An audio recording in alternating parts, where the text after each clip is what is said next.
I discovered my son was different. He kept stroking my hands over and over, and just when I was starting to relax, he'd squeeze my finger tightly. Since he turned 8, I noticed his behavior becoming increasingly strange. He acted and spoke like an adult. To understand what was happening, I decided to sneak into his room in the middle of the night. His body was contorted, shaking non-stop, and he was mumbling in a language I didn't understand. My hands were shaking as I grabbed the recorder and started recording. Suddenly, he woke up.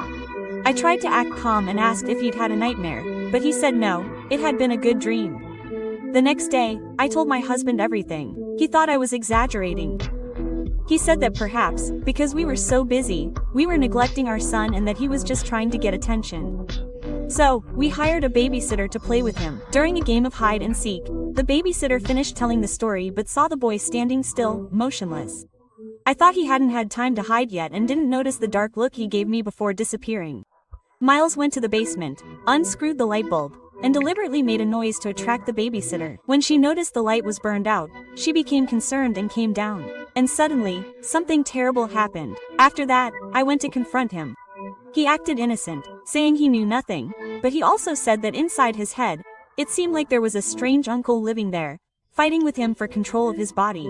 I realized the situation was serious. The next day, I saw a therapist. I thought it was just some psychological trauma, but when I showed him the recording of the sleepwalking, the doctor immediately blanched. He said the language was a Hungarian dialect, but my son had never encountered anything like that. It was a completely foreign language to him, and yet he spoke it fluently.